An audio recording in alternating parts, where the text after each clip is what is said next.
Hello दोस्तों। कैसे हैं आप सभी। आई होप कि आप सभी अच्छे होंगे, मस्त होंगे और स्वस्थ होंगे।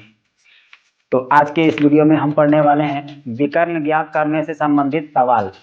और यह जो है क्लास 7 और 8 का सवाल है। यह सवाल बहुभुज का है। ये सवाल जो है बहुभुज से संबंधित सवाल है। इसमें ए नंबर में दिया हुआ है त्रिभुज, बी नंबर में दिया है चतुर्भुज, सी नंबर में दिया हुआ है पंचभुज और डी नंबर में दिया है षटभुज और ई नंबर में दिया है सप्तभुज।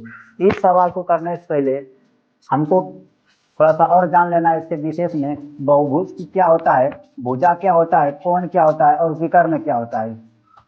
सबसे पहले हम जानते हैं बहुभुज क्या होता है। बहुभुज ऐसी बन आकृति होती है जो केवल सीधी रेखाओं से बनी होती है एवं इसमें 3 भुजा या 3 से अधिक भुजाएं होती है, उसे ही हम सब बहुभुज कहते हैं। तो आई होप कि आपको समझ में आया होगा। तो आते हैं दूसरा नंबर। हम जानते हैं इस कोण बनाने वाली रेखा को हम सब क्या कहते हैं, भुजा कहते हैं।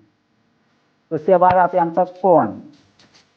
जहाँ पर दो भुजाएं आपस में मिलती है वहां पर कोण बनती है। और एक बात ये भी ध्यान रखना है कि जितना भुजा होगा उतना ही कोण होगा। इसमें 3 भुजा है तो यहाँ पर 3 कोण भी है। जैसे ये चतुर्भुज है, चतुर्भुज में 4 भुजा है तो इसमें 4 कोण भी है। तो आपको समझ में आया हो कि कोण किसे कहेंगे। जहाँ पर 2 भुजाएं आपस में मिलती है वहां पर कोण का निर्माण होता है। अब आते हैं हम सब विकर्ण किसे कहेंगे। चतुर्भुज में अगर देखेंगे तो चतुर्भुज में इस प्रकार से हम मिलाएंगे, एक कोण से दूसरे कोण में मिलाएंगे। ये हो गया हमारा विकर्ण। जो एक कोण से चलकर दूसरे कोण में मिलता है उसे कहते हैं हम सब विकर्ण। तो इसमें चतुर्भुज में 2 विकर्ण है, त्रिभुज में एक भी विकर्ण नहीं है। तो आप सभी को जो है ये 4 चीज बहुभुज, भुजा, कोण और विकर्ण ये सब समझ में आ गया होगा। अब हम सब आते हैं इधर। सवाल नंबर ए में दिया है त्रिभुज। त्रिभुज में पूछ रहा है कि विकर्ण कितने होते हैं।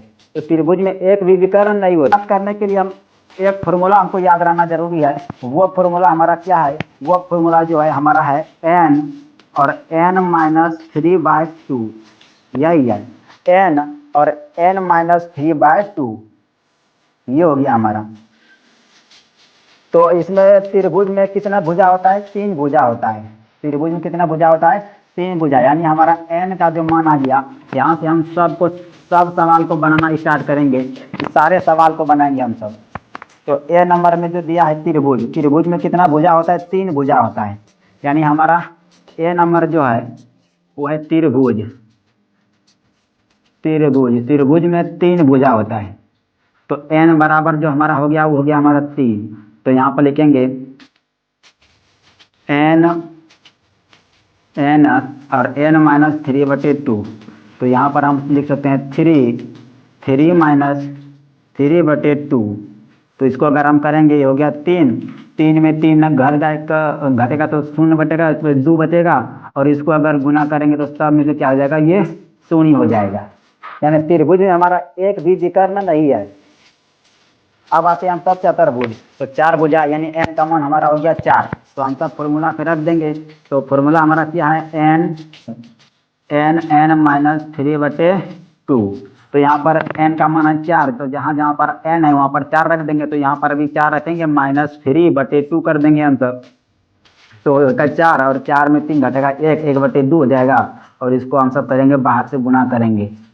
इसको कर देंगे हम सब गुना। तो गुना करेंगे तो ये हमारा इस प्रकार से होगा 4 गुना 1/2। 2 एका 2, 2 दूनी 4 और 2 एका 2, मतलब हमारा 2 भी करना है। चतुर्भुज में कितना भी करना है, 2 भी करना है। अब हम सब आते हैं पंचभुज में। ये 5 भुजा है। तो n का मान हो गया 5। तो हम सब रख देंगे यहाँ पर 5 और 5 -3/2। डायरेक्ट हम सब रख दिए फॉर्मूला पर, इसी फॉर्मूला पर रख दिए हैं। तो यहाँ पर होगा 5 और इधर होगा 5 में 3 घटेगा 2, 2/2 होगा। 5 में 3 घटेगा 2 बचेगा, 2/2 होगा। इसको अगर कटाएंगे तो ये 5 गुना 2/2 हो जाएगा। इसके नीचे कुछ नहीं तो 1 है और ये हमारा कट जाएगा, गुना हो जाएगा। 2 पर 5 दूनी कितना होगा 10 और नीचे में 2 एकम कितना हो जाएगा 2 हो जाएगा। 2 एकम 2 और 2 पंचे 10। 2 एकम 2, 2 पंचे 10। यानी हमारा पंचभुज में हमारा 5 भी करना है। पंचभुज में हमारा 5 भी करना है।